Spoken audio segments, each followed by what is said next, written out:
Hello mga kapatid! Welcome to my cooking show.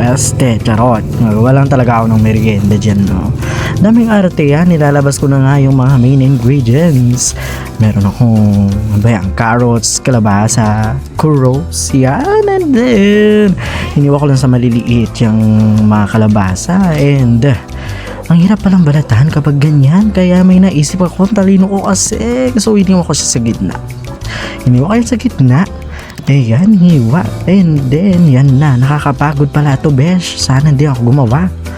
Ayan pala yung kuya ko, nagluluto siya ng pato. Habang siya nagluluto, nagpe-prepare, yan sila mama at papa ko, pinapanood siya. Ayaw daw nila akong panoorin. Bahala daw sa buhay ko. At balikan natin ako. Ako kasi ang bida dito. Tinanggal ko na po ang mga buto ng kalabasa. Then, after that, hindi ko alam paano babalatan ang kalabasa. Ang hirap, mga kapatid. Matigas, pero yun, napagtanto ko. Then, after that, pumunta ako sa carrots. Yan, tinanggal ko lang ang green. And then, binalatan ko. Wala ang pakialamanan kung paano ko magbalat ng carrots kasi hindi ako cook. Nagkukuk lang. Parang ko yung cooking ina mo. Charot. And then, bumalik ako sa kalabasa. I just cut it in small pieces. Ay, nabutan na tayo ng lunch. Ang ulam namin ay swam. Alam niyo yung swam, yung mais na merong malunggay, minsan ang palaya dahon. Ayoko yon sa malunggay. Then after that, uminom lang ako ng Nestle Cleanse kasi ayoko tumaba, no?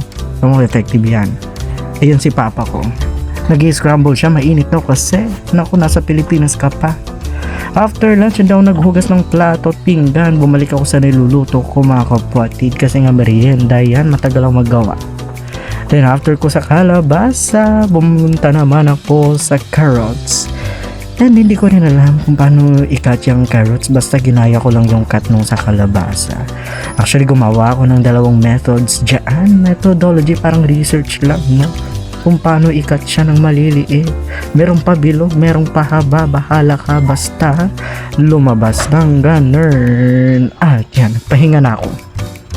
Nakapagod pala to. And after kong ma-prepare ang lahat, nakakapagod talaga siya, mga kapatid. Nadumihan ng kuko ko. Bagong linis pa man din yan. Heist. Then I also prepared some onions and garlics, no, para pang basta yun, gisa, pang saute. May nahulog dyan pero wag nyo nang pansinin. Ako lang naman yan, friend. Kunyari hindi nyo nakita, ha? At yun na nga, ang onion binabalatan, nakakaiyak yan. Wag na kayo mag-judge dyan. Alam kong hindi pang basta yan. Ayan lang meron ako. Kung ayaw mo yan, gumawa ka ng sarili mong version. Then after that, i-chop mo lang sa maliliit and voila, prepared na ang lahat. Magpainit na tayo ng kawali bago pa uminit ang ulo ko sa iyo. Pagka gusto mong makitang mainit na yan, hawakan mo. Charot. Mainit na yan, lagay mo yung mantika. Then, tignan mo, magsisisal yung chance kapag ka mainit ng mantika. Then, ready to saute onion and garlic. Onion muna daw bago garlic, sabi ng AI na nagsasalita na basta yun. After kung mapalabas ang kaluluwan yan, naglagay ako ng chicken cubes para mas malasa.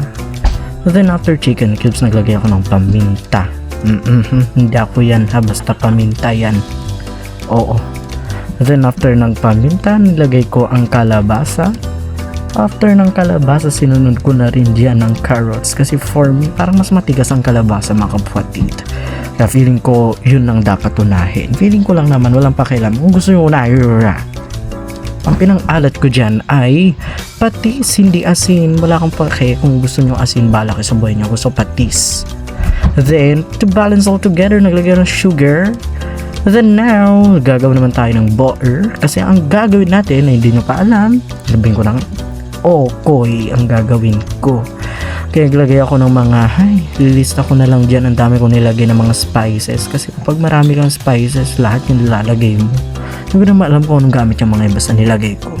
Ay, yung butter ko, dapat makuha nyo yung consistency na tama para mas masarap. Tsaka yung lasa, lasahan nyo na lang. At pag mainit na ang ulo ko, ay mantika sa kawali, painit yan. Pwede na tayo magluto niyan. I-set up na natin sa platito na daming arte, pwede mo paghaluin na lang lahat.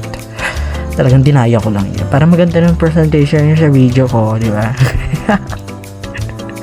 So yan, para matikman na natin ang okoy ng Nueva Ecija. Charot, it's my own version. Hindi ko alam kung ganito sa Nueva Ecija. Bahala kayo dyan. Basta taga Nueva Ecija ako.